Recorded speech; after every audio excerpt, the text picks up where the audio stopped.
इस वीडियो में देखते हैं इस सप्ताह जो समसामयिक मुद्दे सुर्खियों में रहे। एक महत्वपूर्ण जो विषय रहे वो कच्चा तीवू द्वीप के बारे में रहे। ये द्वीप भारत और श्रीलंका के बीच में अवस्थित एक निर्जन द्वीप है। भारत द्वारा 1974 में इसको श्रीलंका को सौंप दिया गया था। इसी तरह से एक और द्वीप का नाम आता है न्यू मूर द्वीप। ये भारत और बांग्लादेश के बीच में अवस्थित है, जो कि भारत ने बांग्लादेश को समर्पित कर दिया था। फिलहाल यह द्वीप समुद्र में समाहित हो गया है। भारत की अगला पॉइंट है कि भारत के बढ़ते आर्थिक विकास के कारण भारत की सुरक्षा परिषद में अस्थायी सदस्य के दावे को मजबूती मिली है। विदेश मंत्री का यह बयान है। अब सुरक्षा परिषद के संबंध में आ सकता है प्रश्न, सुरक्षा परिषद के अस्थायी सीट के संबंध में। सुरक्षा परिषद में एक 15 सदस्यीय एक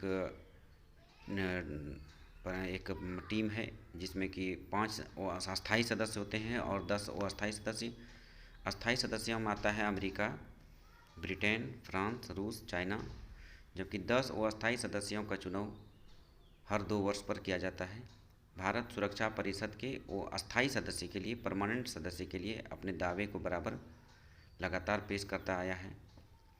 अगला जो पॉइंट सुर्खियों में रहा है वो है क्लाइमेट ट्रेंड्स नाम की एक संस्था ने महानगरों के लिए PM 2.5 के आंकड़े का विश्लेषण करके बताया कि वाराणसी में PM 2.5 का स्तर राष्ट्रीय मानकों के अनुरूप है। इसमें प्रश्न पूछे जाएंगे कि PM 2.5 में PM का फुल फॉर्म क्या है, तो फुल फॉर्म हो गया पार्टिकुलेटेड मटेरियल। एक अन्य जो फैक्ट्स सुर्खियों में रहा है वो है आयुष्मान भारत योजना। आयुष्मान भारत को आयुष्मान भारत प्रधानमंत्री जन आरोग्य योजना के नाम से भी जाना जाता है। इस योजना की शुरुआत 2018 को हुई थी। इस योजना के तहत लाभार्थी परिवार को सालाना 5 लाख रुपये तक का स्वास्थ्य बीमा सुविधा दिया जाता है। एक और टर्म इससे जुड़ा हुआ है कि आयुष्मान भारत डिजिटल मिशन। यह 14 अंकों का एक डिजिटल रिकॉर्ड है, जिसमें नागरिकों के इलेक्ट्रॉनिक स्वास्थ्य रिकॉर्ड बनाने के लिए एक मंच विकसित किया गया है। और सरल शब्दों में ये कह सकते हैं कि इसके तहत जो नागरिक हैं उसके स्वास्थ्य से संबंधित रिकॉर्ड को इसमें संधारित किया जाएगा। एक और जो क्षेत्र चर्चा में रहा है वो अरुणाचल प्रदेश का क्षेत्र रहा है। चीन ने अभी हाल में अरुणाचल प्रदेश के कई क्षेत्रों का नामांकन अपने तरीके से किया है। चीन अरुणाचल प्रदेश को दक्षिणी तिब्बत का हिस्सा मानता है और इसको जंगनान, अरुणाचल प्रदेश को जंगनान नाम देता है। यहाँ पर याद रखने की ज़रूरत है जंगनान शब्द को। अब एक जो और इशू समाचार पत्र में रहा वो है मिशन दक्ष अभियान। यह बिहार सरकार द्वारा शुरू किया गया है 1 दिसंबर 2022 को। इसका उद्देश्य है पढ़ाई में कमज़ोर कक्षा 3 से 8 तक के बच्चों को विशेष ध्यान देना। इसमें ये प्रश्न पूछा जा सकता है कि मिशन दक्ष अभियान बिहार सरकार द्वारा किस उद्देश्य से जारी किया गया है, किस उद्देश्य से चलाया जा रहा है। तो उत्तर यही होगा कि कमज़ोर जो बच्चे हैं, पढ़ाई में कमज़ोर बच्चों पर विशेष ध्यान के लिए। अब इसी कड़ी में आगे चलाया जा रहा है विशेष कक्षाएं। जो बच्चे के मिशन दक्ष अभियान के बावजूद भी पढ़ाई में कमज़ोर रह गए उसके लिए यह अभियान चलाया जाएगा, जिसमें कि हिंदी, अंग्रेजी और गणित पर विशेष जोर दिया जाएगा। लोकसभा इलेक्शन चल रहा है, लोकसभा इलेक्शन की तैयारियां चल रही हैं, तो इससे संबंधित फैक्ट्स भी न्यूज़पेपर में हाईलाइट होते रहते हैं। इसमें एक फैक्ट ज़रूरी जो फैक्ट्स वो ये जो कई बार पूछे भी गए हैं BPSC और अन्य परीक्षाओं में, कि बिहार में लोकसभा में सर्वाधिक चुनाव जीतने का रिकॉर्ड किसके नाम से है। जिसमें सबसे अधिक 9 बार लोकसभा जीतने का रिकॉर्ड पूर्व मंत्री स्वर्गीय श्री रामविलास पासवान के नाम से है। 8 बार बाबू जगजीवन राम जीते हैं और 7 बार शरद यादव जीते हैं। एक अन्य report food waste index report सुर्खियों में रहा है। यह रिपोर्ट संयुक्त राष्ट्र द्वारा जारी किया जाता है। इसके अनुसार भारत में भोजन की बर्बादी 55 किलोग्राम प्रति व्यक्ति प्रति वर्ष होता है। एशिया में सबसे ज़्यादा भोजन की बर्बादी प्रति व्यक्ति पाकिस्तान में होता है, दूसरे नंबर पर अफगानिस्तान में, तीसरे नंबर बांग्लादेश में, फिर भारत में होता है। इसमें जो प्रश्न पूछे जाएंगे वो पूछे जाएंगे कि फूड वेस्ट इंडेक्स रिपोर्ट किसके द्वारा जारी किया जाता है। इसका उत्तर संयुक्त राष्ट्र है। हेलो फ्रेंड्स, इस वीडियोज़ में हम पिछले एक सप्ताह में जो करंट अफेयर्स में घटनाएं घटित हुई उसकी चर्चा करेंगे। तो आइए सबसे पहले स्टार्ट करते हैं। पिछले सप्ताह हम जान रहे हैं कि इजराइल और फ़िलिस्तीन के बीच में जो संघर्ष चल रहा है उसमें ईरान की एंट्री हो गई है और ईरान द्वारा इजराइल पर हमले किए गए हैं। इसी संदर्भ में कई तथ्य, कई वर्ड्स हाईलाइट हुए जिसको जानना ज़रूरी है, उस पर प्रश्न पूछे जा सकते हैं। इसमें एक महत्वपूर्ण है आयरन डोम या David sling arrow defence system. ये सब शब्द हैं जिसके बारे में पूछा जा सकता है कि ये सब क्या है। यह इजरायली सेना का एक त्रिस्त्रीय हथियार प्रणाली है। इस प्रणाली में देश में आक्रमण करने वाले कम दूरी के रॉकेटों को मार गिराने में यह सक्षम है। यह सिस्टम, इसका पूरा नाम है आयरन डोम एंटी डिफेंस सिस्टम। इस प्रणाली की सफलता दर 90% से अधिक है। यह प्रणाली सभी मौसम में कार्य करने में सक्षम है। मतलब इसका सीधा सा मतलब ये है कि आयरन डोम एक हथियारों की प्रणाली है जो इजराइल द्वारा विकसित की गई है। यह अगर इजराइल पर विदेशी आक्रमण कहीं पर से किया जाता है तो उसको देश में घुसने से पहले ही उसको एयर में ही उस मिसाइल को, उस रॉकेट को मार के गिराने में ये सक्षम है। यह प्रणाली आयरन डोम इजराइल की सुरक्षा प्रणाली है। दूसरा एक शब्द जो हाईलाइट हुआ है वो है ऑपरेशन टू प्रॉमिस। यह इजराइल पर ईरान द्वारा फ़िलिस्तीन के समर्थन में जो हमले किए गए उसको इजराइल ने ऑपरेशन टू प्रॉमिस का कोड नाम दिया है। आपसे पूछा जा सकता है कि ऑपरेशन टू प्रॉमिस किसके द्वारा चलाया गया है, तो इसका उत्तर होगा ईरान द्वारा। एक और शब्द जो हाईलाइट रहा है वो है इस्लामी रिवॉल्यूशनरी गार्ड। हाल में इजरायली जहाज़ को हॉर्मुज़ की खाड़ी से ईरान ने जब्त कर लिया था, ईरान के इस्लामी रिवॉल्यूशनरी गार्ड ने। ये क्या है गार्ड? इसकी स्थापना ईरान में 1979 में की गई थी। इसका उद्देश्य ईरान को बाहरी खतरों से सुरक्षा प्रदान करना है। इस्लामी रिवॉल्यूशनरी गार्ड को कई देश आतंकवादी समूह का समर्थन देने का आरोप लगाता रहा है। तो इस्लामी रिवॉल्यूशनरी गार्ड क्या हो गया? ईरान द्वारा खड़ा किया गया एक पैरेलल टुकड़ी है, सेना की टुकड़ी, जिसको कि कई बार आतंकवादी समूहों को समर्थन देने का आरोप लगता है। एक तीसरा शब्द जो हाईलाइट रहा है वो है MSC एरीज। ये इजरायली मालवाहक पोत है और इसी पोत को ईरान द्वारा जब्त कर लिया गया था। एक और टर्म जो उभर कर आता है वो चाबहार बंदरगाह और ग्वादर बंदरगाह का जिक्र आता है। इजराइल ईरान युद्ध के संदर्भ में इन बंदरगाहों की चर्चा हो रही है। चाबहार बंदरगाह का विकास ईरान में भारत के सहयोग से किया जा रहा है, जबकि ग्वादर बंदरगाह का विकास पाकिस्तान में चीन द्वारा किया जा रहा है। जब आप मेंस एग्ज़ाम में पढ़ेंगे तब पता चलेगा कि चाबहार बंदरगाह और ग्वादर बंदरगाह का क्या रणनीतिक महत्व है, और इस संदर्भ में आप अभी इसको फैक्ट्स के रूप में ही अभी याद रखें। जब बाद में हम लोग उस मेंस के टॉपिक्स को कवर करेंगे तो फिर इसके बारे में डिटेल में चर्चा करेंगे। एक और शब्द जो इससे जुड़ा हुआ है वह है international north south transport corridor, INSTC। यह क्या है? यह अंतर्राष्ट्रीय उत्तर दक्षिण परिवहन गलियारा है, जिसको अक्सर INSTC भी शॉर्ट में कहा जाता है। यह रेलवे, सड़क और समुद्री मार्गों का एक नेटवर्क है जो भारत को ईरान के माध्यम से रूस से जोड़ता है। अभी ईरान और इजराइल के बीच में जो युद्ध हो रहा है उस युद्ध के कारण ऐसी आशंका लगाई जा रही है कि इस प्रोजेक्ट को से ये जो प्रोजेक्ट है, जो भारत का प्रोजेक्ट है ईरान के माध्यम से रूस को जोड़ने का, ये इस पर संकट गहरा सकता है, ये प्रोजेक्ट रुक सकता है। एक और शब्द, अगला शब्द देखते हैं कि man portable anti tank guided missile. यह क्या है? यह भारत का स्वदेशी निर्मित हथियार प्रणाली है। यह आसानी से कहीं भी ले जाया जा सकता है, यह पोर्टेबल है और दुश्मन के टैंक को निशाना बनाया जा सकता है। हाल ही में इसका सफल परीक्षण किया गया है। ये पूछा जा सकता है कि man portable anti tank guided missile किस देश का है, तो भारत का है।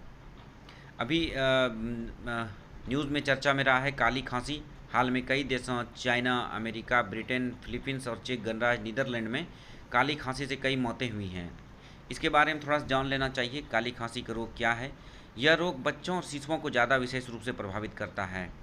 यह बैक्टीरिया के संक्रमण से होने वाला रोग है। बैक्टीरिया का नाम है बार्डेटेला पार्टोसिस। इसका संक्रमण मुख्य रूप से संक्रमित व्यक्ति के खांसने छींकने से फैलता है।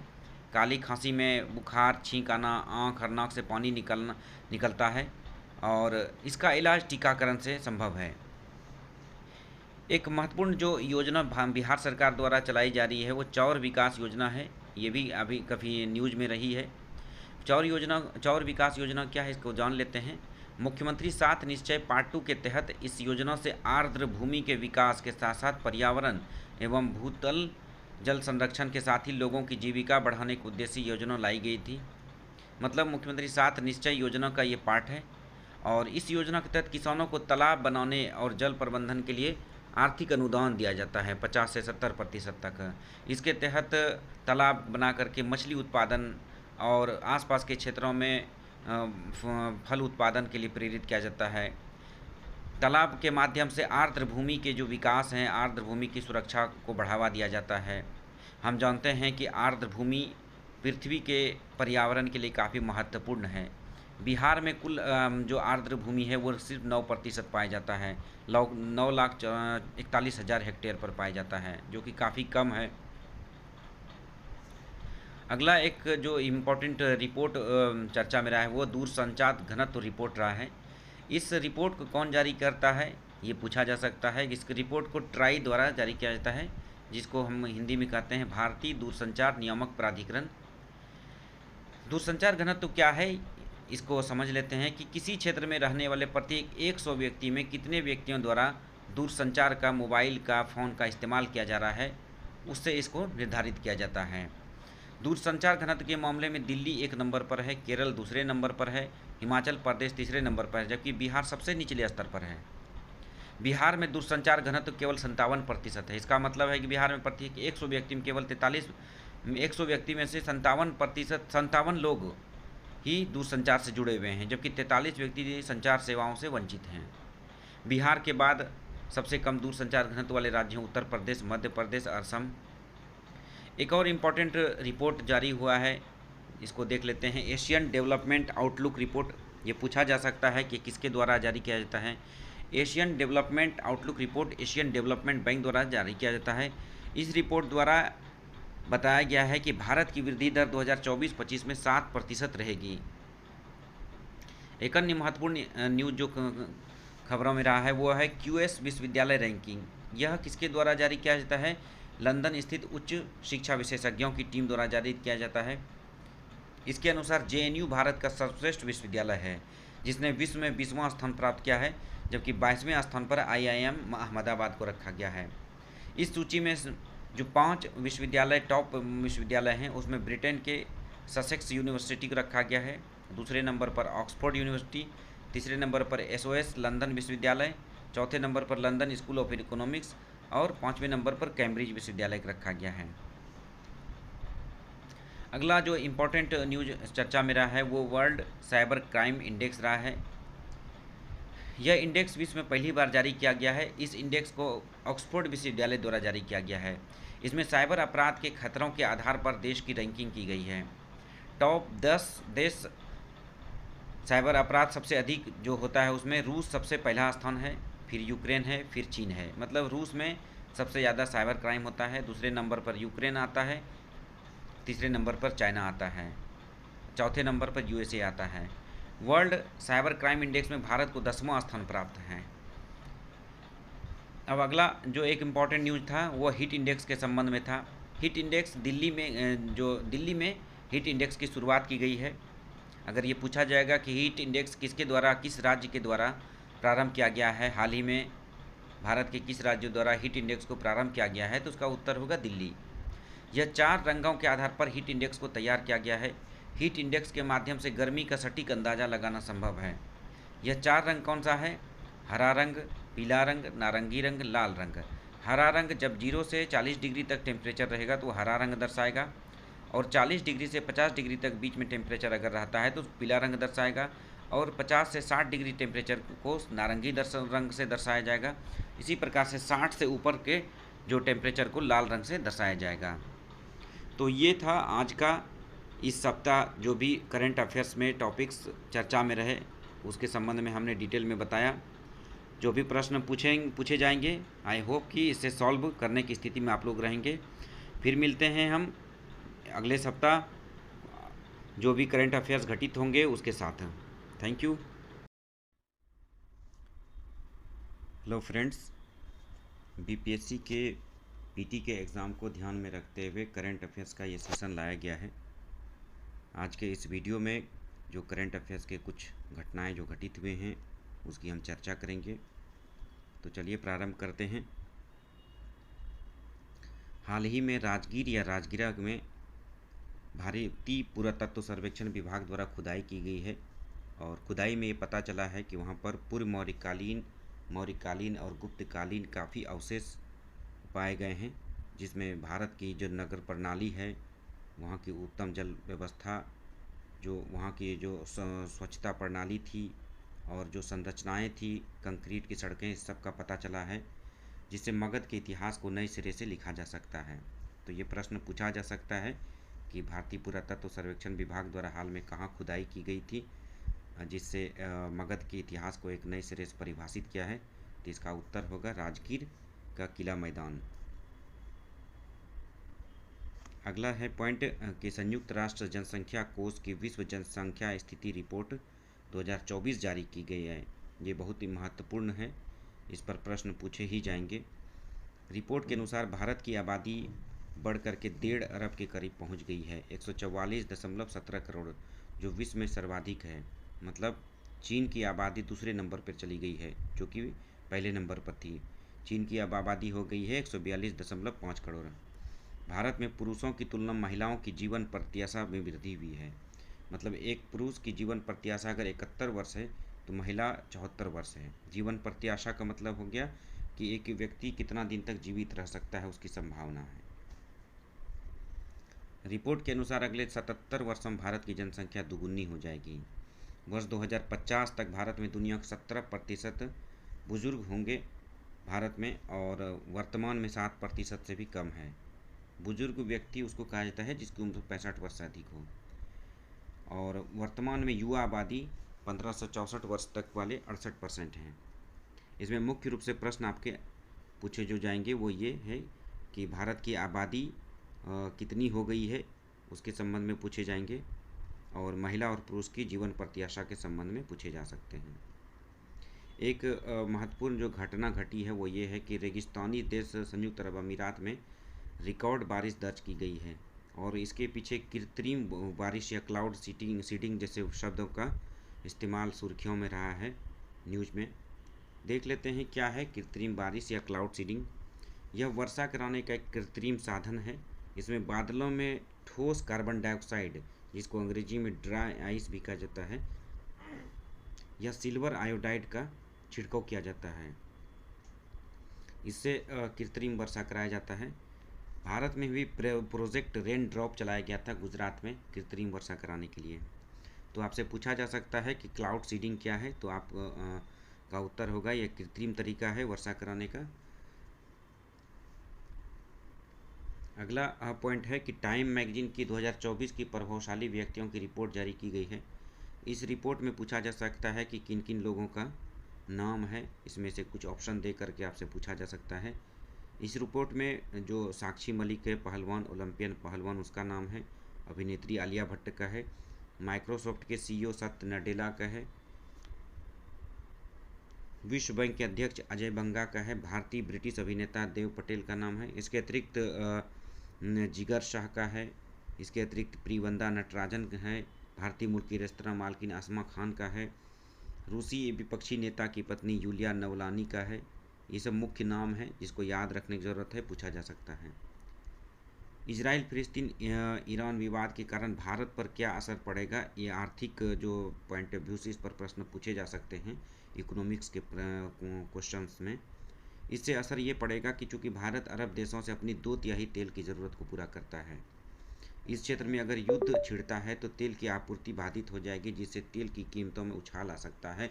तेल की कीमत में अगर उछाल आता है, तेल महंगा होता है, तो अन्य वस्तुएं की कीमत में वृद्धि होगी, क्योंकि ट्रांसपोर्टेशन कॉस्ट बढ़ जाएगा।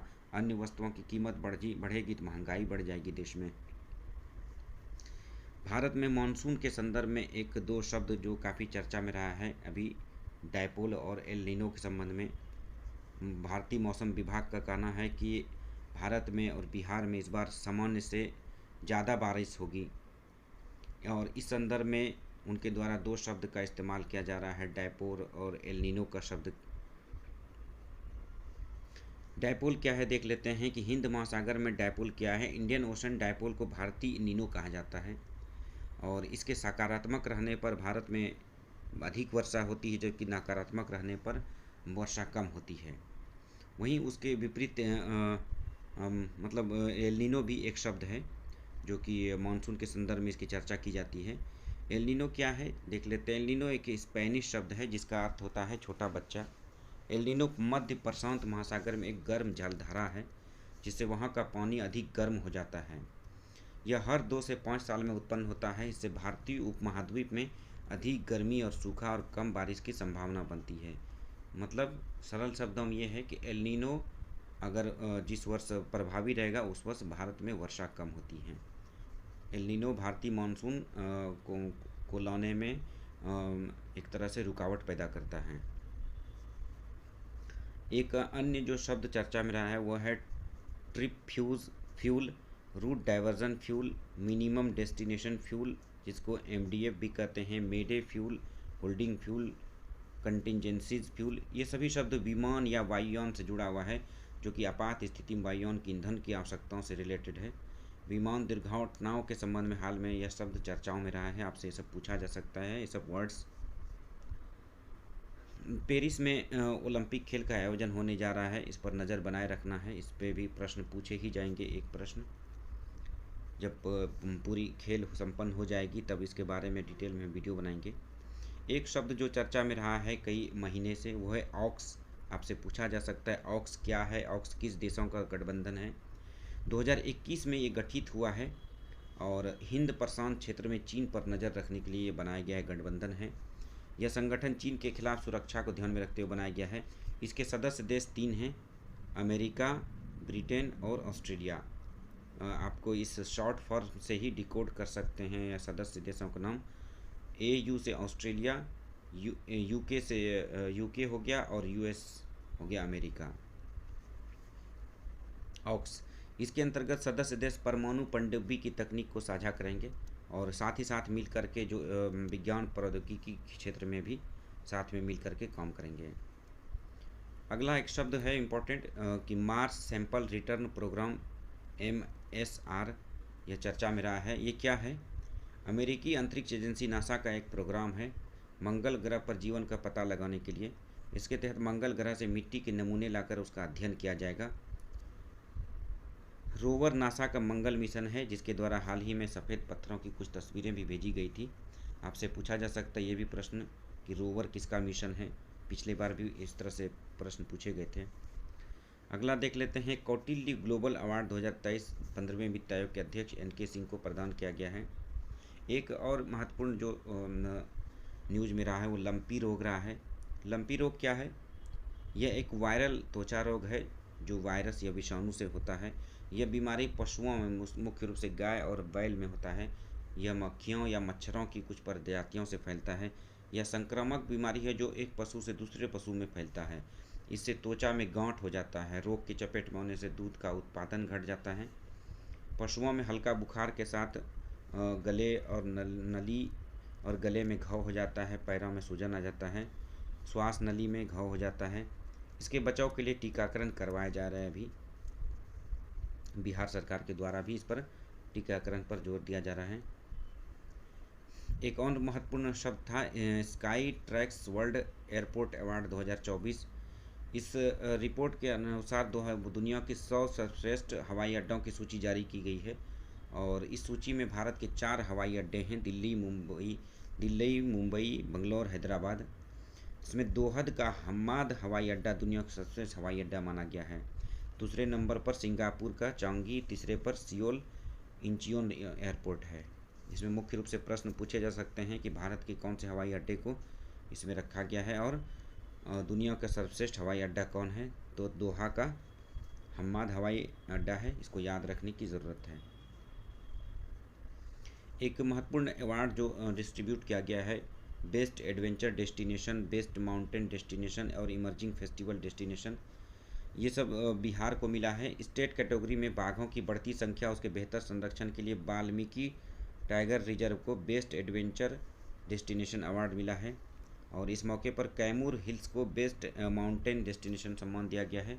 और बिहार के प्रसिद्ध पशु मेले सोनपुर में कई पर्यटकीय गतिविधियों के संचालन और मेले के मूल स्वरूप के संरक्षण को देखते हुए इसे इमर्जिंग फेस्टिवल डेस्टिनेशन का सम्मान मिला है। आपसे प्रश्न पूछा जा सकता है कि इमर्जिंग फेस्टिवल डेस्टिनेशन का सम्मान हाल में बिहार के किस मेले को मिला है, तो इस पर इसका उत्तर होगा सोनपुर मेला। इसी तरह से आपसे पूछा जा सकता है कि स्टेट जो बेस्ट एडवेंचर डेस्टिनेशन का अवार्ड किसको मिला है, किस टाइगर रिजर्व को, इसका उत्तर होगा वाल्मीकि टाइगर रिजर्व। अब अगला देख लेते हैं। गगनयान देश का पहला मानव अंतरिक्ष उड़ान मिशन है जिसके तहत 4 यात्रियों को अंतरिक्ष की सैर कराई जाएगी। इस मिशन को, यह देश का अपना भारत का है, इस मिशन को इस साल के आखिर या 2025 की शुरुआत में भेजा जा सकता है। इसमें जो 4 यात्री हैं उसका भी नाम याद रखना है, पूछा जा सकता है। इसमें प्रशांत बालाकृष्ण नायर है, दूसरा अजीत कृष्णन है, तीसरा अंगद प्रताप है और चौथे शुभांशु शुक्ला है।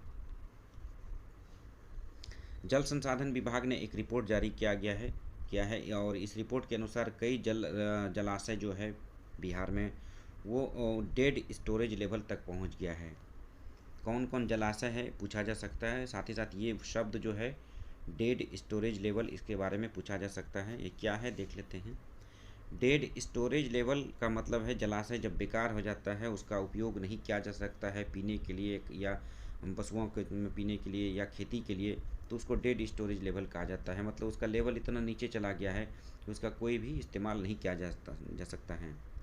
इस संदर्भ में बिहार के कुछ जलाशयों के संबंध में मिलान करने के लिए प्रश्न पूछा जा सकता है। जैसे कि मुंगेर में जलकुंड जलाशय है, खड़गपुर जलाशय है, जमुई में आपका कैलाश घाटी, अमृति श्रीखंड, नकटी गरही है, नवादा में आपका कोल महादेव, पुरैनी जौब फुलवरिया, औरंगाबाद में बटौने, इसी तरह बांका में बेलहरनी, बेलासी ओढ़नी बदुआ, लखीसराय में बांसकुंड मोरवे, कैमूर में दुर्गावती और कोहिरा है। हाल ही में गुजरात और असम में सेमीकंडक्टर चिप के उत्पादन के लिए संयंत्र की स्थापना की गई है। इसमें पूछा जा सकता है कि हाल में किस राज्य में सेमीकंडक्टर संयंत्र के उत्पादन के लिए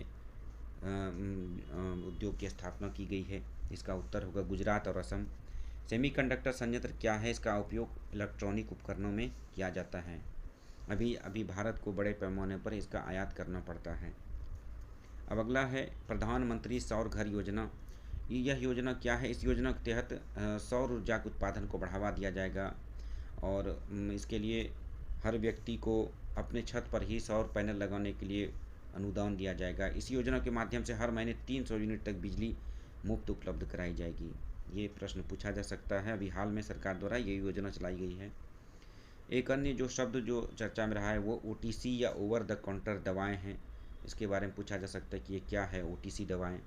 OTC दवाएं वो हैं जिन्हें डॉक्टर के पर्चे के बगैर भी खरीदा जा सकता है। हम कहीं भी मेडिसिन खरीदने जाते हैं तो डॉक्टर का प्रेस्क्रिप्शन ज़रूरी होता है, लेकिन OTC दवाएं वैसी हैं जिसको डॉक्टर के पर्चे के बिना भी खरीदा जा सकता है। हाल में स्वास्थ्य समिति ने उन दवाओं की एक सूची जारी की है जो कि जिसको OTC दवाएं कहा गया है। ऐसी दवाओं को उनके द्वारा रिकमेंड किया गया है, अनुशंसा की गई है कि किराने की दुकान पर भी उपलब्ध कराई जाए। यह देश के चिकित्सा क्षेत्र में इस तरह की पहला पहल है और जिसका उद्देश्य है कि ये बिना पर्चे के दवाओं को उपलब्ध कराना। भारत से पहले अमेरिका, ब्रिटेन और ऑस्ट्रेलिया में इस तरह से OTC दवाएं उपलब्ध कराई जा रही हैं। हाल ही में एक प्रस्ताव लाया गया था, अगला देखते हैं कि फिलिस्तीन को संयुक्त राष्ट्र की पूर्ण सदस्यता दिलाने के लिए इसके खिलाफ अमेरिका ने वीटो कर दिया है। इस पर पूछा जा सकता है प्रश्न कि फिलिस्तीन को पूर्ण राष्ट्र का दर्जा दिलाने के लिए लाए गए प्रस्ताव को किसके द्वारा वीटो किया गया है, इसका उत्तर होगा अमेरिका। फिलिस्तीन अभी संयुक्त राष्ट्र संघ में गैर सदस्य पर्यवेक्षक देश है और जो कि 2012 में इसको ये दर्जा मिला था। इसका गैर पर्यवेक्षक देश जो होते हैं वह वैश्विक संस्था की कार्रवाई में भाग तो ले सकते हैं, लेकिन वोटिंग का इसको पावर नहीं होता है।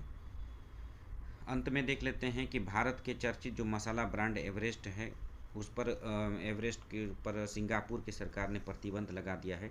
उसका ये आरोप है कि इसमें कीटनाशक पाया जाता है, एथिलीन ऑक्साइड।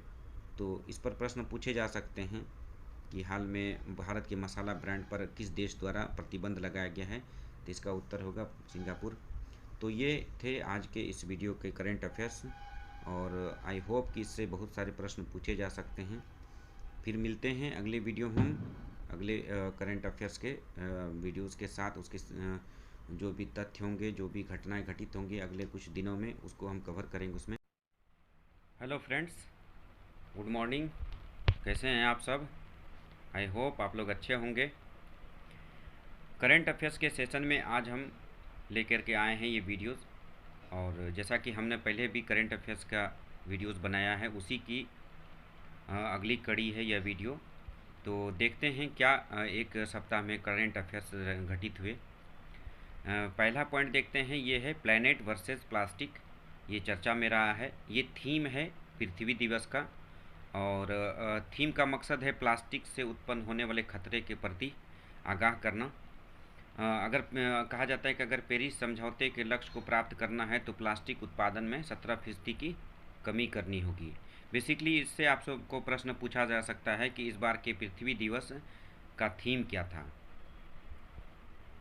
इसका उत्तर होगा प्लैनेट वर्सेस प्लास्टिक। और पेरिस समझौते का संबंध किससे है वो नीचे हम देख लेते हैं।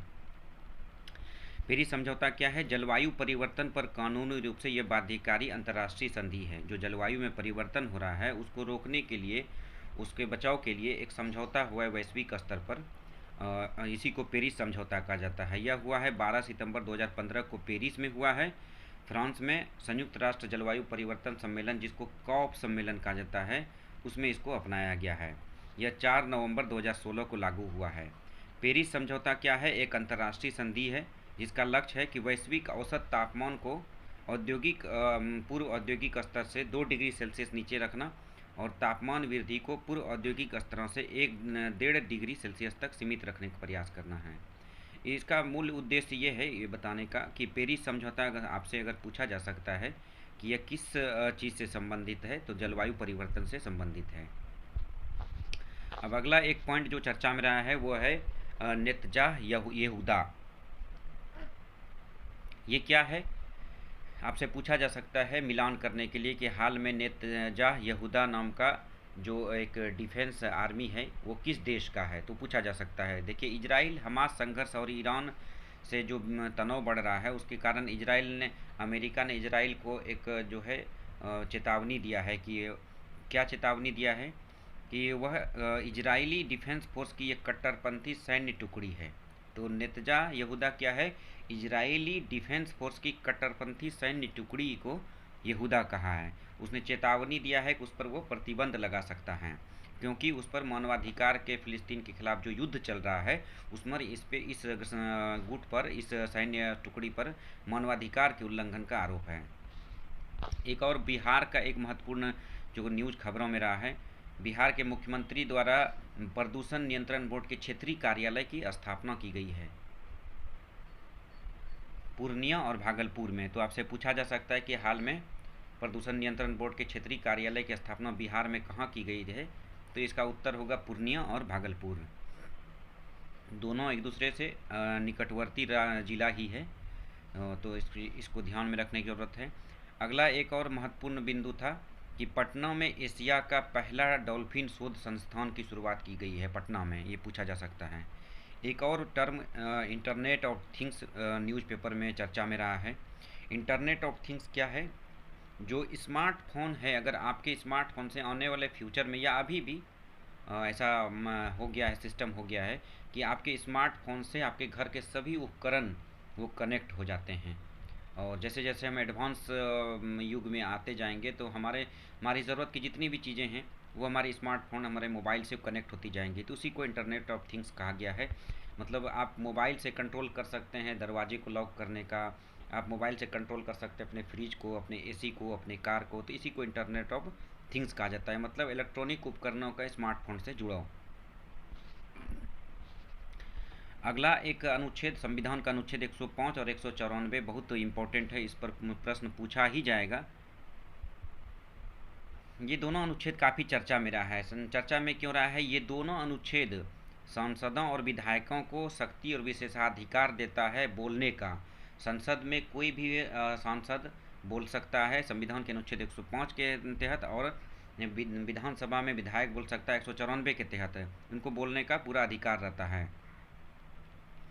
संविधान पीठ ने जो इधर संविधान पीठ गठित हुई तो उसने फैसला सुनाया कोई भी सांसद या विधायक संसद या विधानसभा में वोट करने या भाषण देने के लिए रिश्वतखोरी के आरोप में अनुच्छेद 105 और 194 के तहत आपराधिक छूट से मुकदमे से छूट पाने का विशेषाधिकार का दावा नहीं कर सकता है। मतलब ये हो गया कि आप 105 और 194 के इस्तेमाल करके आप संसद में वोट करने के लिए, भाषण देने के लिए रिश्वत नहीं ले सकते हैं। इसका कहने का मतलब यही हुआ।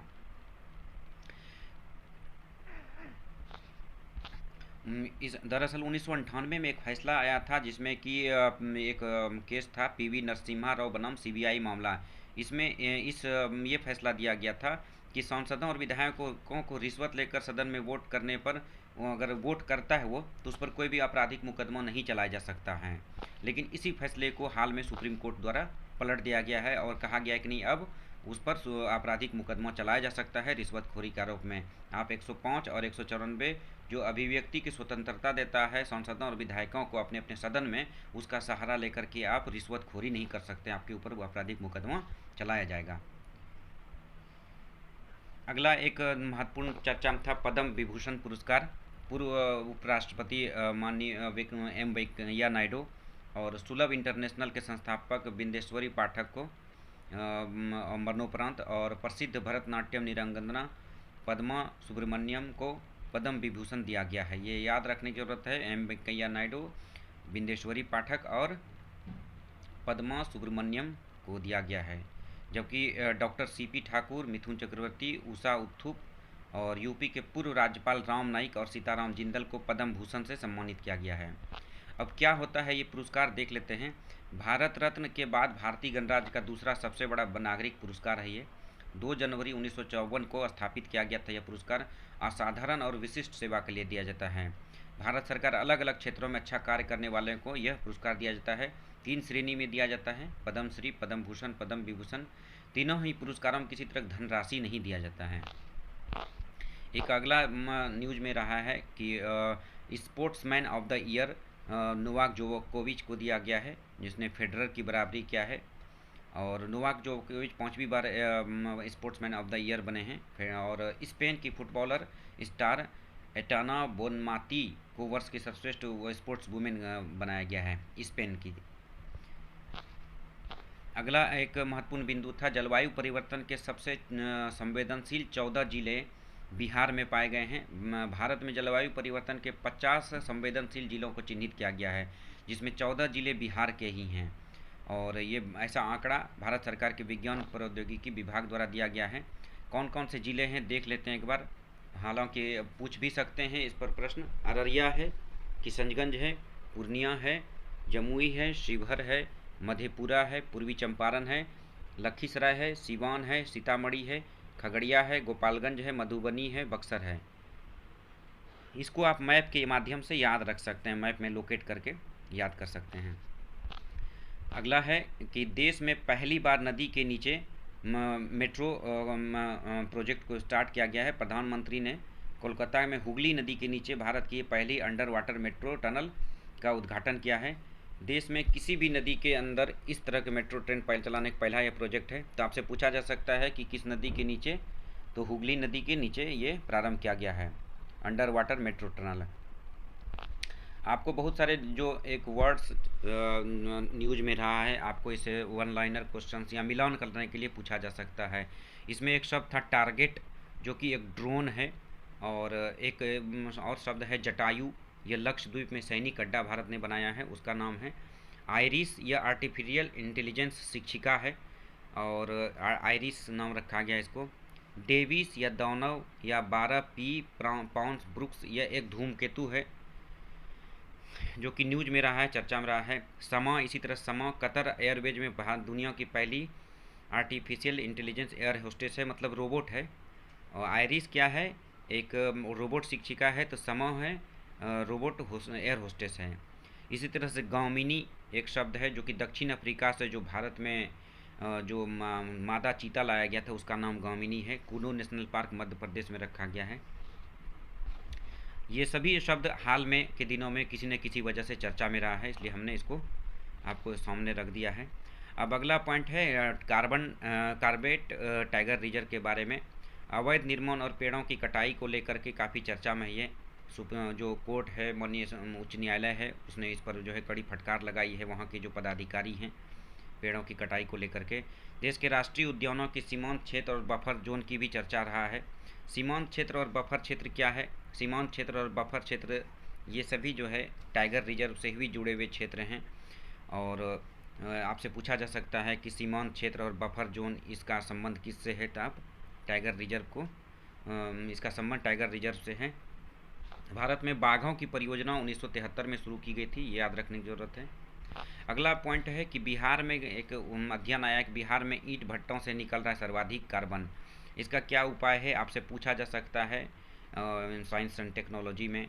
इसका उपाय है कि जिग जैग की प्रणाली के माध्यम से ईंट भट्टों के निर्माण होना चाहिए, उससे कम कार्बन उत्सर्जन होगा। दूसरा है कि जो फ्लाई ऐश है उससे लाल मिट्टी के बजाय फ्लाई ऐश से, अगर जो कोयले का जो रहता है अपशिष्ट जिसको फ्लाई ऐश कहते हैं, उससे अगर ईंटों का निर्माण किया जाए तो उससे प्रदूषण और लागत में भी कमी आएगी।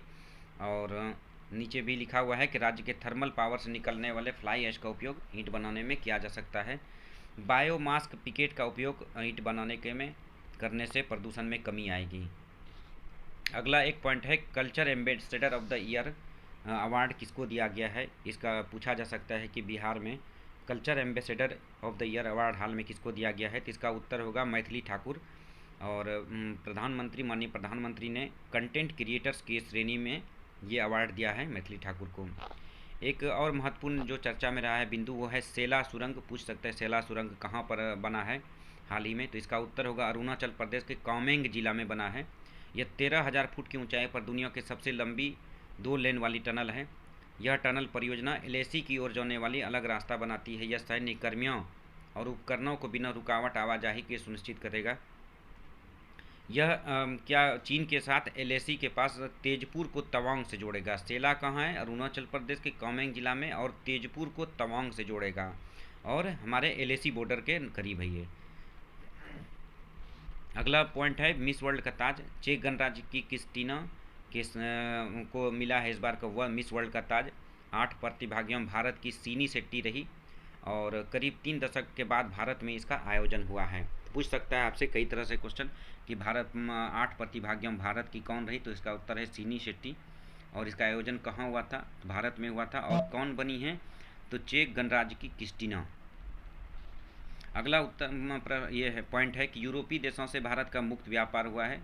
मुक्त व्यापार भारत और 4 देशों के समूह के साथ हुआ है मुक्त व्यापार यूरोपीय देशों के साथ। इसमें 4 देश हैं आइसलैंड, लिस्टेनस्टीन, नॉर्वे, स्विट्जरलैंड। और यह करार होने से वस्तुओं और सेवाओं और निवेश को दोतरफा बढ़ावा मिलेगा और इससे भारत में बिकने वाले जो यूरोपीय उत्पाद है, यूरोपीय जो सामान हमारे देश में बिकता है जैसे स्विस, घड़ियाँ, चॉकलेट, ये सब सस्ते हो जाएंगे। और एक और महत्वपूर्ण जो बिंदु चर्चा में रहा है वो है समूचे देश में सीए लागू कर दिया गया है। अब इसमें 2 तरह पॉइंट्स आपसे 2 तरह प्रश्न पूछे जा सकते हैं। एक तो ये कि सीए के तहत किन किन देशों के जो अल्पसंख्यक हैं उनको नागरिकता दी जाएगी, और दूसरा किन किन समुदाय के लोगों को दी जाएगी, ये आपको ऑप्शन बनाकर पूछा जा सकता है। तो इसमें बांग्लादेश, पाकिस्तान और अफ़गानिस्तान 3 देश ही ऐसे हैं। पाकिस्तान, बांग्लादेश जो कि भारत का हिस्सा था, और अफ़गानिस्तान, ये 3 देश।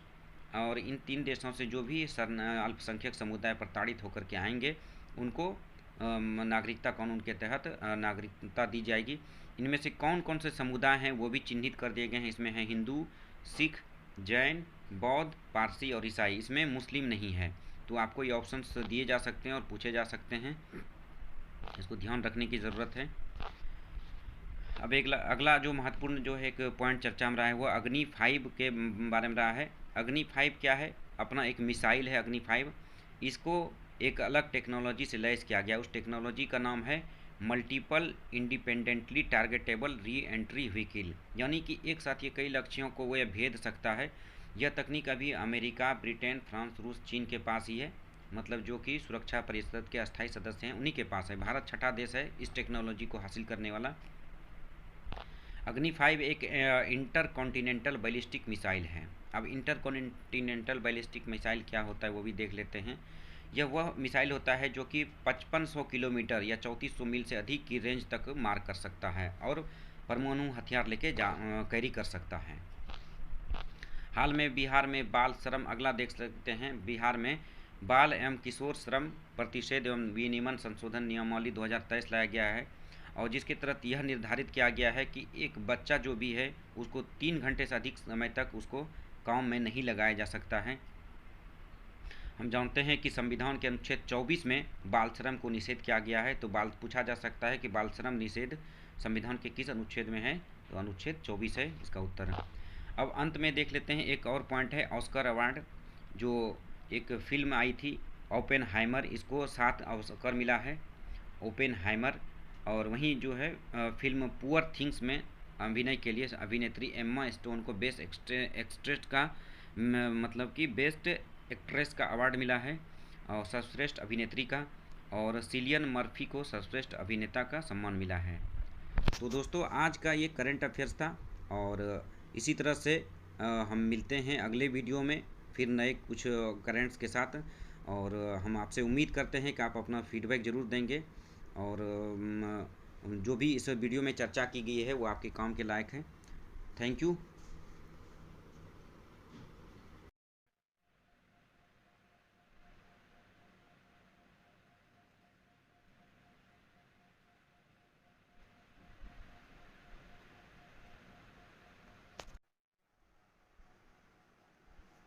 हेलो फ्रेंड्स, कैसे हैं आप सब। इस वीडियो में हम इस हफ्ते का करंट अफेयर्स लेके आए हैं जिससे आपको बीपीएससी पीटी में और साथ ही साथ जो भी स्टेट लेवल के जो भी एग्ज़ाम होते हैं उसके प्रीलिम्स में जो भी करंट अफेयर्स से प्रश्न पूछे जाते हैं उसको आप सॉल्व कर सकते हैं। खास करके बीपीएससी जो 70वीं बीपीएससी होने वाली है उसमें विशेष रूप से इसका सहयोग रहेगा।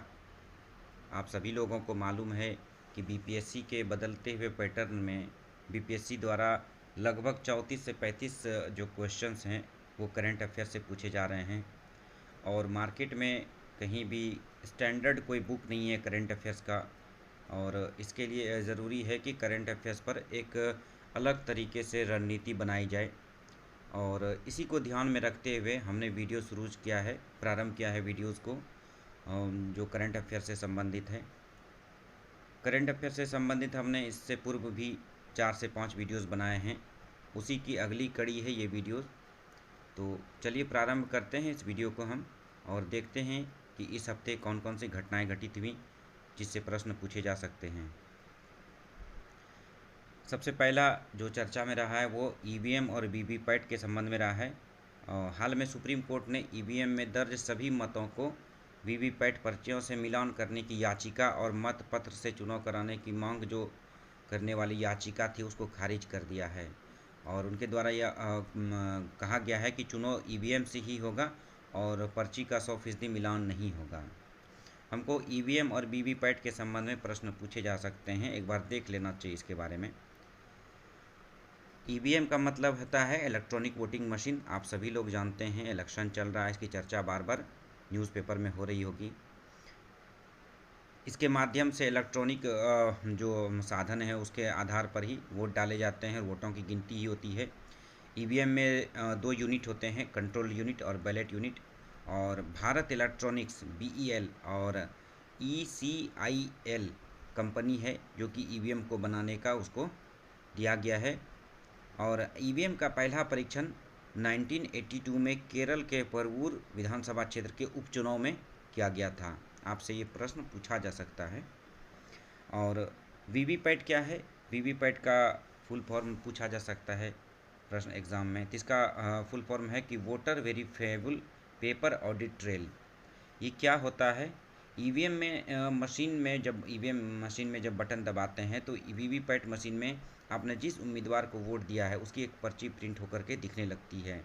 आप इस पर्ची को अभी घर नहीं लेके जा सकते हैं, लेकिन ये पर्ची मशीन में कुछ सेकंड तक नज़र आती है जिससे कि आप इस बात को चेक कर सकते हैं कि आपका वोट उसी को गया है जिसको आपने वोट किया है। इसके बाद ये पर्ची मशीन में मौजूद एक सील्ड बॉक्स में गिर जाती है। ये बेसिक हैं ईवीएम वीवीपैट के संबंध में आपसे पूछे जा सकते हैं। एक और जो न्यूज़ चर्चा में रहा है वो रहा है यूसीसी और पर्सनल लॉ के संबंध में। यूसीसी मतलब समान नागरिक संहिता, इसको हिंदी में कहते हैं।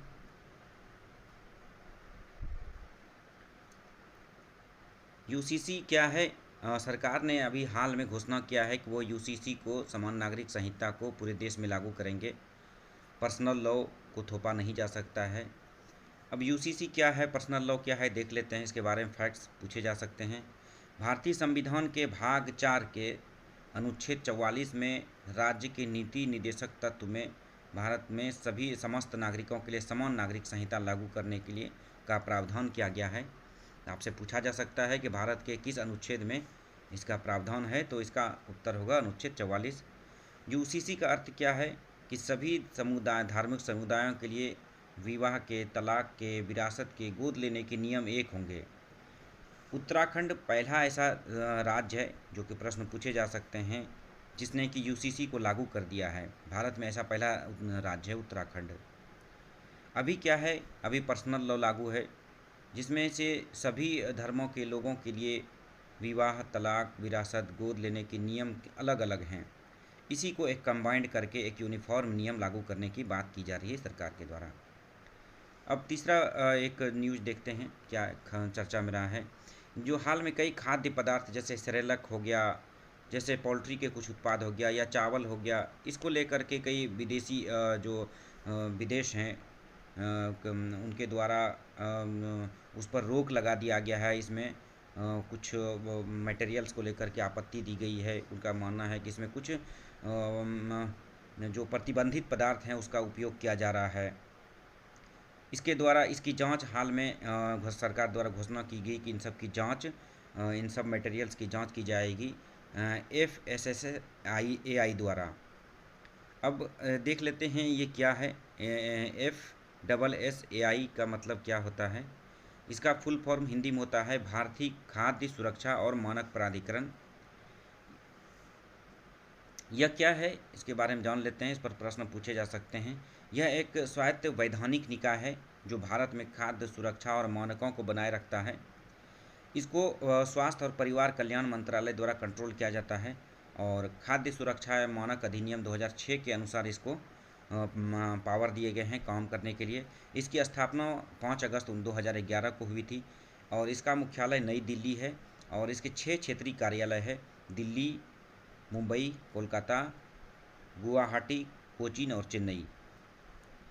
इसके अध्यक्ष केंद्र सरकार द्वारा नियुक्त किए जाते हैं। इसमें 22 अन्य सदस्य भी होते हैं जिसमें से 1/3 महिलाओं का भी होना अति आवश्यक है। इस एजेंसी द्वारा क्या किया जाता है, कई पहल प्रारंभ किए गए हैं खाद्य सुरक्षा को लेकर के। इसमें से एक पहल है ईट राइट इंडिया, इस पर प्रश्न पूछे भी गए हैं पूर्व में। दूसरा स्वच्छ स्ट्रीट फूड, तीसरा अभियान है इनके द्वारा डाइट फॉर लाइफ, ये सब प्रारंभ किए गए हैं। इनके द्वारा 7 जून 2019 को पहला विश्व खाद्य सुरक्षा दिवस भारत में मनाया गया। तो ये सब फैक्ट्स थे food safety standard authority of India, भारतीय खाद्य सुरक्षा और मानक प्राधिकरण के संबंध में, जिस पर प्रश्न पूछे जा सकते हैं। एक अन्य जो खबर चर्चा में रही है वो रही है मनी म्यूल खाता के संबंध में। मनी म्यूल खाता क्या है, आपसे ये टर्म पूछे जा सकते हैं एग्ज़ाम में। आपको ये टर्म दे दिए जाएंगे और आपसे पूछेंगे 4 ऑप्शन दे करके कि मनी म्यूल खाता क्या है। तो देख लेते हैं कि मनी म्यूल खाता क्या है। मनी म्यूल खाता उसको कहा जाता है जिस खाते का उपयोग अवैध रूप से अर्जित धन प्राप्त करने के लिए और भेजने के लिए किया जाता है। अवैध रूप से धन कौन सा धन होता है? वह धन जो कि साइबर क्राइम करके किया जाता है, संदिग्ध रूप से लेन देन करके किया जाता है। अभी हाल में हम लोग जान रहे हैं कि साइबर क्राइम बहुत बड़े पैमाने पर बढ़ गया है और साइबर धोखाधड़ी के माध्यम से बहुत सारे लोगों के अकाउंट से पैसे निकाल करके चोरी किए जा रहे हैं। और ऐसे ही खाते जिसके द्वारा इस तरह के साइबर फ्रॉड को बढ़ावा दिया जा रहा है उसको बैंक द्वारा क्लोज किया जा रहा है, ब्लॉक किया जा रहा है। और ऐसे ही खातों को मनी म्यूल खाता नाम दिया गया है जिसके द्वारा साइबर क्राइम किया जा रहा है। सरकार का आंकड़ा है कि 2021 से अब तक साइबर ठगी के जरिए संदिग्ध खातों में लगभग 1.26 अरब डॉलर की रकम आई है। आप समझ सकते हैं कि साइबर क्राइम किस हद तक बढ़ गया है। और जिन खातों के माध्यम से ऐसी संदिग्ध ऐसे साइबर धोखाधड़ी का काम किया जा रहा है, उसको मनी म्यूल खाता का नाम दिया गया है और इसको सरकार द्वारा, बैंक द्वारा इस पर कार्रवाई की जा रही है। अब अगला कुछ पॉइंट्स देख लेते हैं जो घटित हुए हैं, और इसके बारे में डिटेल जानने की ज़रूरत नहीं है। इसको मिलान करने के लिए इसके संदर्भ में प्रश्न पूछे जा सकते हैं। एक वर्ड था एरावत। एरावत क्या है? यह है स्वदेशी लॉजिस्टिक ड्रोन जो सेना के लिए विकसित किया गया है। दूर दराज के क्षेत्रों में जो सेना के जवान हैं उसके सामान को ढोने के लिए इस ड्रोन का विकास किया गया है स्वदेशी रूप से। एक और टर्म जो चर्चा में रहा है वो है LOS-4। ये क्या है? इसके बारे में पूछ सकता है मिलान करने के लिए। यह जापानी अंतरिक्ष उन्नत उपग्रह है जो कि जापान अंतरिक्ष में भेजेगा।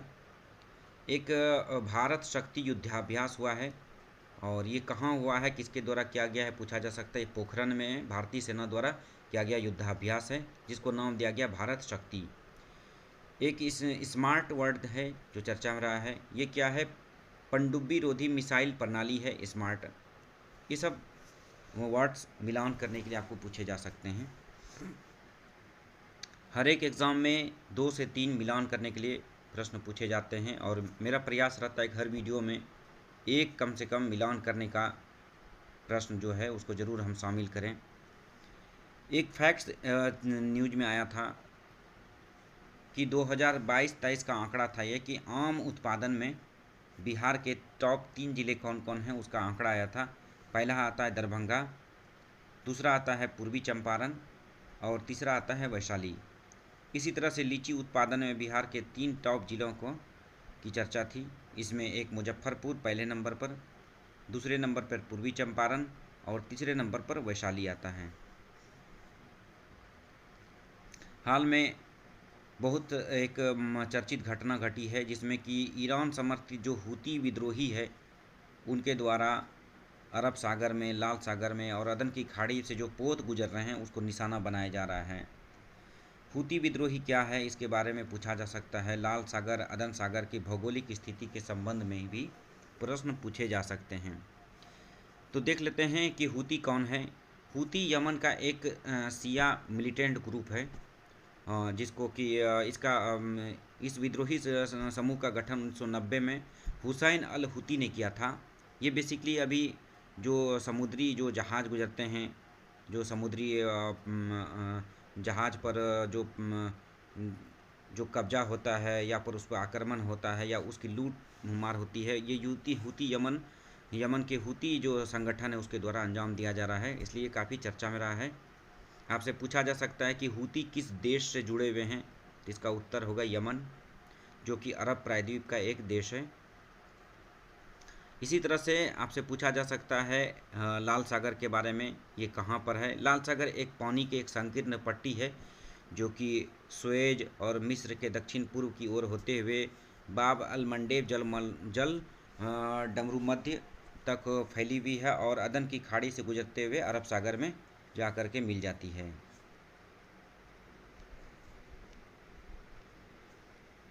देश में काफ़ी गर्मी पड़ रही है, और इसी गर्मी के मौसम में भारत के कुछ इलाके ऐसे हैं जहां पर कि बर्फ़बारी भी हो रही है और बारिश भी हो रही है, जैसे कि हिमाचल प्रदेश, उत्तराखंड, चंडीगढ़ और राजस्थान के कुछ इलाके में। इसका क्या कारण है? इसका कारण है पश्चिमी विक्षोभ, और इसके बारे में काफ़ी न्यूज़ में चर्चा रही है। हम देख लेते हैं पश्चिमी विक्षोभ क्या है। वेस्टर्न डिस्टर्बेंस भी इसको कहा जाता है। यह भारतीय उपमहाद्वीप के उत्तरी इलाके में आने वाले तूफ़ान है जो कि उत्तर भारत, पाकिस्तान, नेपाल से गुजरते हुए यह पूरे उत्तर पश्चिम भारत में फैल जाता है। जो इसकी उत्पत्ति का कारण क्या है कि वायुमंडल के ऊंचरे परत में भूमध्य सागर, अंध महासागर और कुछ हद तक कैस्पियन सागर से यह नमी लाते हुए मौसम में बदलाव लाता है उत्तर पश्चिम भारत में। अब अगला एक फैक्ट्स देख लेते हैं क्या है। चतुर्थ कृषि रोड मैप। राष्ट्रपति श्रीमती द्रौपदी मुर्मू ने 18 अक्टूबर 2023 को पटना में बिहार के चौथे कृषि रोड मैप का उद्घाटन किया है। इस पर आपको प्रश्न इस प्रकार से पूछे जा सकते हैं कि चौथे कृषि रोड मैप का उद्घाटन किसने किया था। द्रौपदी मुर्मू ने। इसका उद्घाटन कब हुआ है? इसका उत्तर होगा 18 अक्टूबर 2023। इसका कार्यकाल क्या रहेगा चौथे कृषि रोड मैप का? तो इसका उत्तर आपका होगा 2023 से 2028। मतलब इस एक लाइन से तीन प्रकार के प्रश्न पूछे जा सकते हैं। चौथा कृषि रोड मैप को 1 अप्रैल 2023 से लागू किया गया है। इसकी अवधि 31 मार्च 2028 तक रहेगी। इस रोड मैप में क्या है? इस रोड मैप के माध्यम से कृषि के सर्वांगीण विकास के साथ साथ किसानों की आमदनी बढ़ाने पर विशेष ध्यान दिया जाएगा। सरकार कृषि से जुड़े विकास कार्यों पर लगभग 1.62 लाख करोड़ रुपए खर्च करने की योजना बना रही है। चौथे कृषि रोड मैप के जरिए सरकार कृषि के साथ अन्य जो माध्यम है उसके माध्यम से किसानों की आर्थिक स्थिति को मजबूत करने का प्रयास करेगी। इसी के साथ पर्यावरण, वन एवं जलवायु परिवर्तन के विभाग के द्वारा चौथे कृषि रोड मैप के तहत पौधों के रोपण, मृदा जल संरक्षण और जल संचयन की क्षमता को भी बढ़ावा दिया जाएगा। साथ ही किसानों को व्यावसायिक पौधे लगाने के लिए प्रेरित किया जाएगा। इसके माध्यम से कृषि के आधुनिकीकरण पर ध्यान दिया जाएगा। राज्यों के उत्पादों की ब्रांडिंग की जाएगी। कृषि बाजार के विकास पर ध्यान दिया जाएगा। राज्य में ही बेहतर गुणवत्ता वाले बीज का विकास किया जाएगा और फसल अवशेष प्रबंधन वाले यंत्रों का निर्माण किया जाएगा। मोटे अनाज की खेती को भी बढ़ावा दिया जाएगा। मतलब ये सब सारे प्रयास कृषि रोड मैप से चतुर्थ कृषि रोड मैप में किए जाएंगे और उम्मीद है इस पर प्रश्न पूछे ही जाएंगे 17वीं बीपीएससी में। इसलिए इसको अच्छे से आप बार बार इस को आप रिवाइज करेंगे, इस वीडियो को सुनेंगे। एक फैक्ट्स है अगला कि आईसीसी की ताज़ा टेस्ट रैंकिंग में रविचंद्र अश्विन ने बुमराह से 1 नंबर का ताज छीन लिया है। भारतीय ऑफ स्पिनर रविचंद्र अश्विन को छठी बार दुनिया के नंबर 1 टेस्ट गेंदबाज बनाए गए हैं आईसीसी की रैंकिंग में। अगला प्रश्न पूछा जा सकता है चुनावी बॉन्ड से के संबंध में। इसके बारे में हमने काफ़ी डिटेल से पहले भी वीडियोस बना करके बताया था। इसमें एक फैक्ट्स देख लेते हैं कि जो चुनावी बॉन्ड का ब्यौरा सार्वजनिक हुआ है उसमें 5 प्रमुख जो चुनावी बॉन्ड दाता कौन कौन हैं। इसमें पहला हो गया फ्यूचर गेमिंग और होटल सर्विसेज, दूसरा मेगा इंजीनियरिंग इंफ्रास्ट्रक्चर, तीसरा quick supply chain private limited, चौथा वेदांता लिमिटेड और पांचवा हल्दिया एनर्जी लिमिटेड है। एक और फैक्ट्स है कि मुंबई ने 42वीं बार रणजी ट्रॉफी चैंपियनशिप जीता है विदर्भ को हरा करके। आपसे पूछा जा सकता है कि 42वीं बार नहीं, आपसे ये पूछा जा सकता है कि रणजी ट्रॉफी चैंपियनशिप किसने इस बार का जीता है। तो इसका उत्तर होगा मुंबई। किसको हराया है? विदर्भ को हराया है और इसका कप्तान अजिंक्य रहाणे था मुंबई का। एक और फैक्ट्स जो चर्चा में रहा है और इस पर प्रश्न पूछे ही जाएंगे, काफ़ी इम्पोर्टेंट है, पीएम स्वनिधि योजना। पीएम स्वनिधि योजना क्या है? इसको PM street vendors Atmanirbhar Nidhi योजना भी कहा गया है। इसका उद्देश्य क्या है? रेहड़ी पटरी वाले जो लोग हैं उसके उत्थान के लिए इसको लाया गया है। इसका उत्थान किस प्रकार से किया जाएगा? वो बैंकों से सरल दर पर ऋण प्राप्त कर सकते हैं। इसके द्वारा बैंक जो सड़क विक्रेता हैं, छोटे छोटे विक्रेता हैं, उनको किफ़ायती ऋण प्रदान किया जाएगा। इसके अंतर्गत 1 वर्ष की अवधि के लिए 10,000 रुपये तक की पूंजी ऋण की सुविधा उपलब्ध कराई जाएगी। इस योजना को आवास और शहरी मामलों के मंत्रालय द्वारा कंट्रोल किया जा रहा है। एक अन्य खबर जो चर्चा में रही है वो है एमएसपी के संबंध में। आपने न्यूज़ में पढ़ा होगा कि किसानों द्वारा काफ़ी विरोध किया जा रहा है सरकार का और एमएसपी के मामले के लेकर के, और उनकी कई मांगें हैं जिसमें से एक महत्वपूर्ण मांग है एमएसपी को लागू करना। स्वामीनाथन समिति की जो सिफारिश है एमएसपी के संबंध में उसको लागू करना। तो हम देख लेते हैं कि एमएसपी क्या है, इसके बारे में प्रश्न पूछे जा सकते हैं और डॉक्टर स्वामीनाथन समिति की सिफारिश क्या है। एमएसपी का फुल फॉर्म होता है मिनिमम सपोर्ट प्राइस, यानी कि न्यूनतम समर्थन मूल्य। ये क्या है? एमएसपी वह न्यूनतम दर है जिस पर सरकारी एजेंसियां किसानों से फसल खरीदती है। मतलब कि किसानों को अगर बाज़ार का मूल्य सही नहीं मिल रहा है, सरल शब्दों में आपको इसको ऐसे समझ सकते हैं कि अगर किसानों को बाज़ार का मूल्य सही नहीं मिल रहा है तो सरकार किसानों से डायरेक्ट उसके जो उपज हैं खरीद लेती हैं ज़्यादा पैसे दे करके, ताकि किसानों की आर्थिक स्थिति बेटर रहे, किसानों की जो लागत है वो निकल जाए। सबसे पहले 1965 में केंद्र सरकार ने कृषि लागत और मूल्य आयोग का गठन किया था, जिसका काम था एमएसपी को तय करना। आपसे पूछ सकता है कि एमएसपी को कौन तय करता है, इसका उत्तर होगा सीएसीपी, कृषि लागत और मूल्य आयोग, जिसका गठन 1965 में हुआ था। पहली बार 1966-67 में सरकार ने किसानों से एमएसपी पर फसल खरीदी थी। अभी सरकार 23 फसलों को एमएसपी पर खरीदती है। एमएसपी किसानों के लिए उत्पादन बढ़ाने के लिए प्रोत्साहन के रूप में तो कार्य करता है, क्योंकि यह उनकी फसलों के लिए न्यूनतम मूल्य की गारंटी देता है। मतलब कि किसान का उत्पादन जो भी उत्पाद है उसके लिए एक न्यूनतम मूल्य की गारंटी देता है, ताकि उसका किसान का फसल बर्बाद ना हो। इससे कृषि उत्पादन के लिए किसानों को बढ़ावा मिलता है, जिससे कि देश की खाद्य सुरक्षा को भी बढ़ाने में भी योगदान मिलता है। जो सीएसीपी जो सिफारिश करती है उसको फाइनली प्रधानमंत्री की अध्यक्षता वाली आर्थिक मामलों कैबिनेट समिति अप्रूव करती है। मतलब इस पर सीएसीपी एमएसपी तय करते के अनुशंसा करती है केंद्र सरकार से, और प्रधानमंत्री के अध्यक्षता वाली आर्थिक मामलों कैबिनेट समिति इस पर फाइनल निर्णय लेती है कि कितना एमएसपी तय करना है। अब इसी से जुड़ा हुआ एक समिति का गठन किया गया था, जिसका नाम है डॉक्टर स्वामीनाथन आयोग।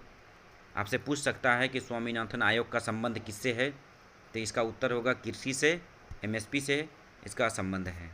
देख लेते हैं इसकी सिफारिश क्या थी।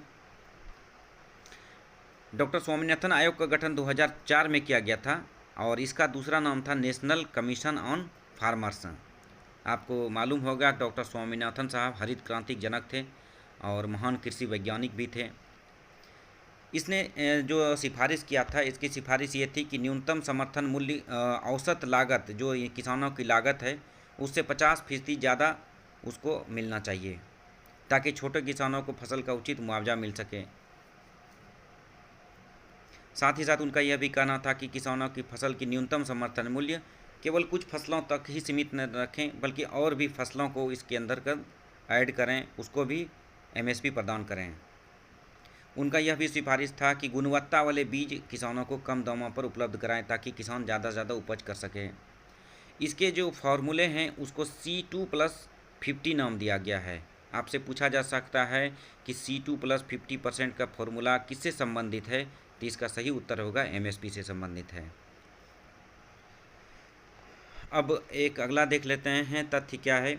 भीषण गर्मी चल रही है देश में, और बिहार में, उत्तर भारत में विशेष रूप से गर्मी काफ़ी प्रचंड रूप से चल रहा है। भीषण गर्मी को देखते हुए मौसम विभाग द्वारा अलर्ट जारी किया जाता है अलग अलग कलर के आधार पर। Red alert, orange alert, yellow alert, green alert. आपको इन सबको इसका मतलब समझना है, इसके बारे में कभी भी पूछा जा सकता है। पिछले साल एग्ज़ाम में हीट वेव के बारे में पूछा गया था, हो सकता है कि इस बार इस अलर्ट के बारे में पूछ ले कि क्या होता है रेड अलर्ट, क्या होता है ऑरेंज अलर्ट। देख लेते हैं क्या है ये। रेड अलर्ट का मतलब हो गया कि जिन लोगों को जान माल का नुकसान हो सकता है, और इस स्थिति से निपटने के लिए सावधानी बरतने के लिए तैयार रहना चाहिए। मतलब रेड अलर्ट का मतलब हो गया कि गर्मी इतनी पड़ रही है जिससे कि लोगों की जान माल की क्षति हो सकती है, ये घोषणा हो चुकी है। जबकि ऑरेंज अलर्ट इससे कम तीव्रता के स्थिति के लिए होता है कि मौसम अत्यधिक खराब है, उसको एक चेतावनी के रूप में जारी किया जाता है। इसमें सड़क और रेल बंद होने, बिजली आपूर्ति में रुकावट के साथ आवागमन में व्यवधान की संभावना की स्थिति में भी इस तरह का ऑरेंज अलर्ट जारी किया जाता है। रेड अलर्ट में स्थिति बिल्कुल बिगड़ चुकी रहती है तब जारी किया जाता है। ऑरेंज अलर्ट में अत्यधिक खराब होने के बाद चेतावनी के रूप में जारी किया जाता है कि इससे खराब स्थिति हो सकती है। पीला अलर्ट ऑरेंज अलर्ट से कम तीव्रता की होती है। इसमें मौजूदा खराब मौसम के और ख़राब होने की संभावना रहती है। मतलब कि पीला अलर्ट के तब जारी किया जाता है जब मौसम और ख़राब होने की संभावना रहती है। इसी तरह से ग्रीन अलर्ट तब जारी किया जाता है जब मौसम ठीक रहता है और किसी प्रकार का मौसम में व्यवधान उत्पन्न नहीं रहती है, तब उसको ग्रीन अलर्ट जारी किया जाता है मौसम विभाग द्वारा। हाल में आपने सुना होगा कोविड के टीके बनाने वाली कंपनी एस्ट्राजेनेका द्वारा यह स्वीकार किया गया है कि उनके टीके लगने के बाद लोगों को कुछ कुछ स्वास्थ्य संबंधित समस्याएं हो सकती हैं, जिसको टीटीएस का नाम दिया गया है। उनका मानना है कि टीटीएस के लक्षण आ सकते हैं। हम देख लेते हैं कि टीटीएस क्या है। इस पर प्रश्न पूछे जा सकते हैं आपसे कि टीटीएस क्या है। टीटीएस का फुल फॉर्म होता है थ्रोम्बोसाइटोपेनिया सिंड्रोम। यह तब होता है जब किसी व्यक्ति में कम प्लेटलेट काउंट के साथ रक्त के थक्के बनने लगते हैं। इस बीमारी में क्या होता है, रक्त का थक्का जमने लगता है और प्लेटलेट की कमी हो जाती है। इससे जान भी जा सकती है। इससे दिल का दौरा, मस्तिष्क ब्रेन हैमरेज हो सकता है और फेफड़ों में रक्त प्रवाह हो सकता है, जिससे मृत्यु हो सकती है। सरल शब्दों में कहें तो टीटीएस से बॉडी में प्लेटलेट की कमी हो जाती है और प्लेटलेट की कमी से रक्त का थक्का जमने की संभावना रहती है और रक्त का थक्का जमने से जो रक्त का प्रवाह है वो रुक सकता है। उससे ब्रेन हैमरेज हो सकता है, दिल का दौरा पड़ सकता है। तो ये बातें उनके द्वारा स्वीकार की गई है कोविड के टीके बनाने वाली कंपनी द्वारा कि उनकी कोविड के टीके लेने से कुछ प्रतिशत मामलों में, कुछ रेयर केसेस में टीटीएस के लक्षण पाए जा सकते हैं। एक अन्य जो फैक्ट्स अगला देखते हैं जो चर्चा में रहा है वो है आकांक्षी जिला कार्यक्रम। चर्चा में इसलिए रहा है क्योंकि नीति आयोग ने बिहार के 61 प्रखंडों को भी आकांक्षी जिला कार्यक्रम के तहत शामिल किया है, जिसके पिछड़ेपन के लिए विशेष रूप से कार्यक्रम चलाए जाएंगे। आकांक्षी जिला कार्यक्रम क्या है देख लेते हैं। वर्ष 2018 में इसको लागू किया गया है। आकांक्षी जिला देश के वो जिले हैं जिसकी सामाजिक आर्थिक संकेतक कम है, यानी कि वो पिछड़ा हुआ जिला है। इस महत्वाकांक्षी जिलों में सुधार से मानव विकास में समग्र सुधार की संभावना है और इसके द्वारा नीति आयोग द्वारा इस जिलों में विशेष कार्यक्रम चलाए जाते हैं ताकि वहाँ के लोगों का जो जीवन स्तर हो, सामाजिक आर्थिक संकेतक हो, वो बेहतर हो सके। बिहार के अभी 13 जिले आकांक्षी जिला कार्यक्रम में अभी शामिल हैं, जिस पर प्रश्न पूछे जा सकते हैं आपसे कि कौन कौन से ज़िले हैं ये। तो आपको याद रखना है मुजफ्फरपुर है, पूर्णिया है, कटिहार है, अररिया है, जमुई है, औरंगाबाद है, बेगूसराय है, लखीसराय है, गया है, बांका है, नवादा, खगड़िया, शेखपुरा।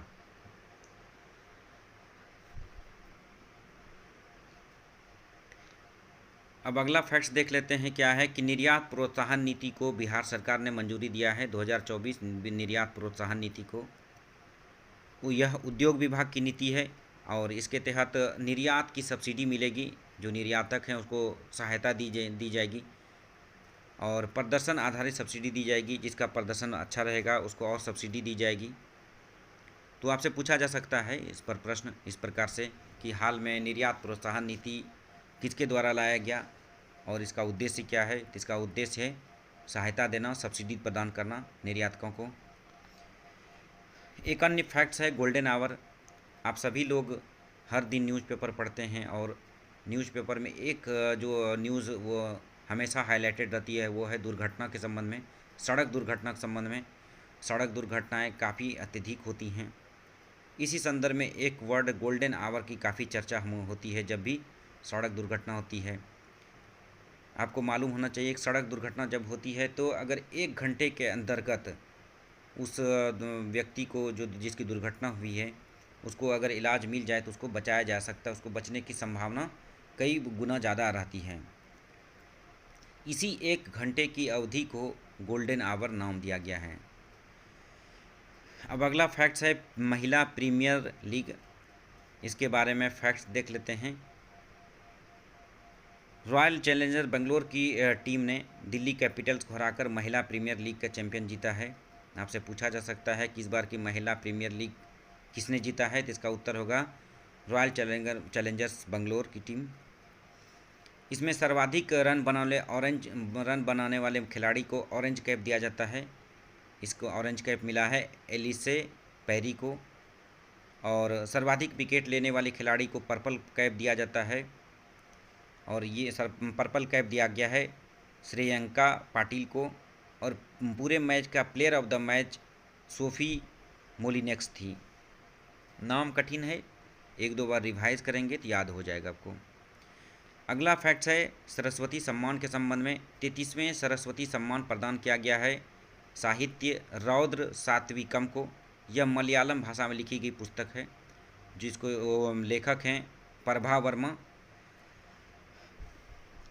अब देख लेते हैं सरस्वती सम्मान के संबंध में क्या है ये। वर्ष 1991 में वर्ष 1991 से यह सरस्वती सम्मान दिया जा रहा है। सरस्वती सम्मान देश के उच्चतम साहित्यिक सम्मानों में एक माना जाता है और इसको के बिरला फाउंडेशन के द्वारा यह पुरस्कार दिया जाता है। इसमें 10 वर्षों में पिछले 10 वर्षों में प्रकाशित 22 भाषाओं की एक सर्वश्रेष्ठ कृति का चुनाव करते हुए अंतिम रूप से चयनित जो उपन्यास होते हैं उसको सरस्वती सम्मान दिया जाता है। एक अंतिम फैक्ट्स देख लेते हैं जो चर्चा में हमेशा रहा है, डीप फेक। आपने कुछ दिन पहले देखा होगा कि एक मशहूर जो अभिनेत्री हैं रश्मिका मंदाना, उसका एक फेक फ़ोटो फेक वीडियो बना करके वायरल किया गया था। इसी तरह से कई राजनेताओं के, कई चर्चित हस्तियों के डीप फेक बना करके उसको प्रचारित किया जाता है, वायरल किया जाता है। इसके बारे में प्रश्न पूछे जा सकते हैं कि डीप फेक क्या है। डीप फेक का फुल फॉर्म होता है deep learning and fake fake image है। मतलब ये जो डीप फेक होता है वो कृत्रिम बुद्धिमत्ता आर्टिफिशियल इंटेलिजेंस के माध्यम से क्रिएट किया जाता है। इसके माध्यम से किसी की भी फ़ोटो बनाई जा सकती है, किसी की भी जो आवाज़ निकाली जा सकती है, या किसी का भी वीडियो बनाया जा सकता है। मतलब कुछ भी किया जा सकता है, वीडियो, फ़ोटो, आवाज़, कुछ भी उसको बना करके और ये चित्रित किया जा सकता है कि ये फलां हस्ती का है या फलां व्यक्ति का है, जबकि वास्तव में वो रहता नहीं है। तो हमने देखा डीप फेक क्या है। तो आज का वीडियो हम समाप्त करते हैं इसी पर और मिलते हैं फिर अगले वीडियो में हम अगले सप्ताह के करंट अफेयर्स के साथ। आई होप कि आप लोगों को ये वीडियो पसंद आ रहा होगा और आप लोगों के लिए फ़ायदेमंद होगा। जब आप एग्ज़ाम में बैठेंगे तब आपको महत्व पता चलेगा इस वीडियोज़ का। और इस वीडियो को ज़रूर 1 से 2 बार 3 बार ज़रूर देखेंगे ताकि आपको फैक्ट्स जो हमने बताया है वो याद रह सकें। आप अपना कमेंट्स ज़रूर बताएंगे, कमेंट करेंगे और अपना फीडबैक ज़रूर देंगे। तो मिलते हैं अगले वीडियो में फिर फैक्ट्स नए करंट अफेयर्स के साथ। Thank you.